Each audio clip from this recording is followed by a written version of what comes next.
I began yoga as a practice over 12 years ago.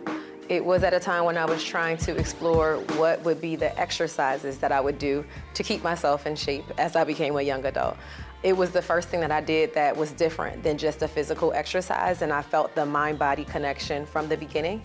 And I said, oh, this is different and I want more of it. I moved to South Florida to grow my yoga business. I quickly became a yoga teacher and was hired at a yoga studio where I was the only Black person at all on the staff.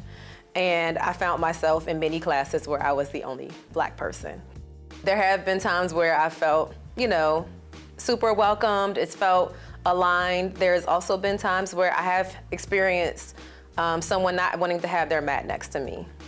And that doesn't feel good. And I have, also experienced times where I felt like the music didn't align or the message didn't align with me. Jasmine came to a 6 a.m. class that I had. It was refreshing to see her in class, and I wanted to make a point that I made sure that she knew she was seen and that we spoke, and that she knew that this was a place that she was welcome to come back to. When I saw that the instructor was a Black woman, I knew I wasn't alone, but I knew it would be soulful, it would be spirit-led, it would be fun, exciting. Since 2015, I have been practicing and teaching yoga. It gives me a moment to check into my body, to ask myself, how do I feel? What am I feeling? And just, it kind of take myself away from the world and only focus solely on myself, my body, and my movements, one at a time. If anybody has ever taken a class with a cultural person or a Black woman, the feeling, the music, the movement, everything is interconnected. So that feeling of not being alone, you have something you can relate to, it makes a whole difference in your practice and the outcome of it. And we could not find an easy way to find places where we could be in community with people who looked like us.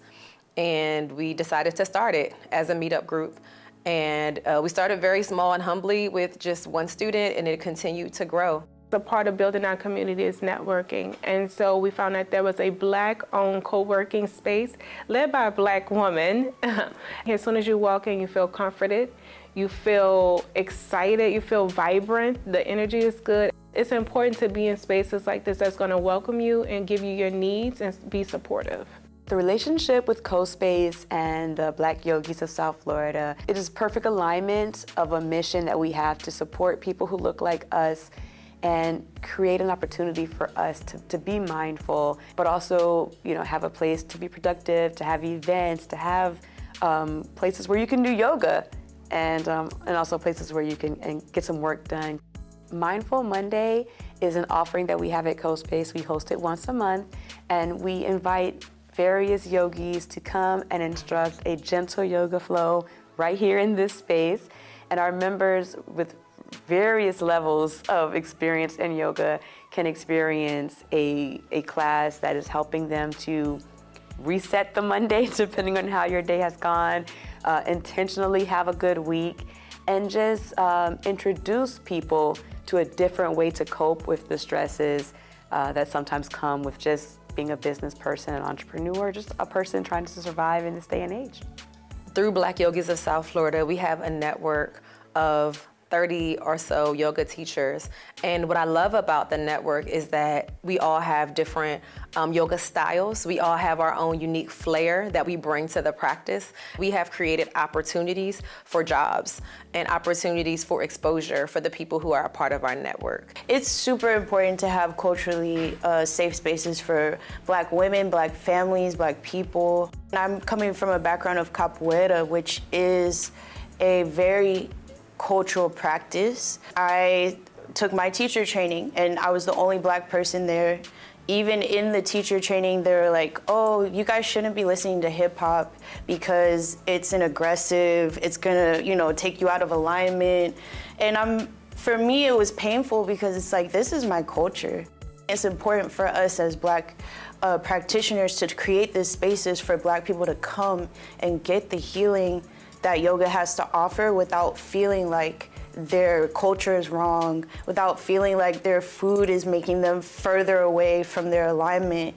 They've created this awesome network of Black yogis, and I've gotten to create new relationships with different teachers. I've been able to go into spaces and teach children, teach all kinds of different people, and I just love how dedicated they are, and they're always looking for new ways to bring more people into the fold, to highlight us as teachers. I think that the music, the energy, the vibe, it's about creating an aesthetic and an ambiance. And I think that we are really good at doing that.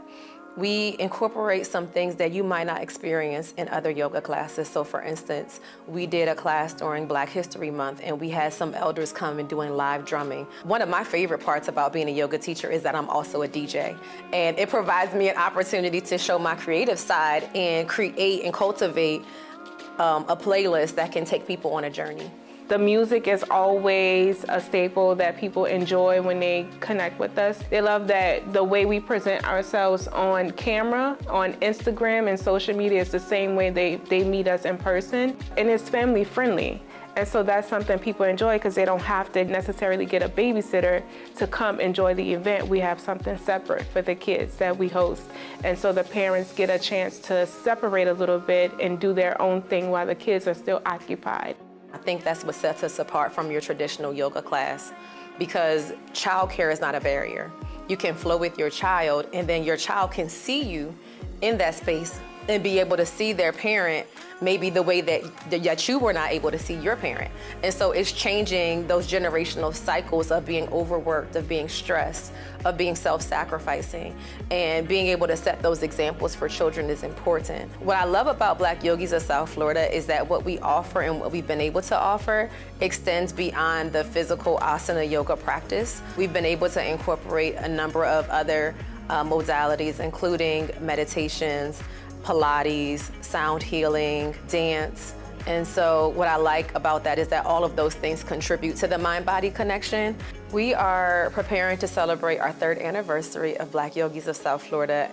We've done some amazing things, including going to Palm Beach County. We even went to Tallahassee and taught a class at a university for their entire athletic department. We also have a partnership with the city of Miami Gardens, where we host a monthly Pilates class. We have a partnership with Nomi Village in North Miami, where we host a monthly Wellness Wednesdays class. The mission is to share the wealth and knowledge that we can continue to build up our community within each other and be able to really branch out in the wellness space and be known for what we do. So not hiding. People know that Black yoga teachers exist. They enjoy the classes. There's a multitude of us, and we have an array of gifts to continue to spread wellness from the childhood up. I am excited for all the ways that this organization will be able to use what has been gifted to expand and spread the word and get more people on the mat.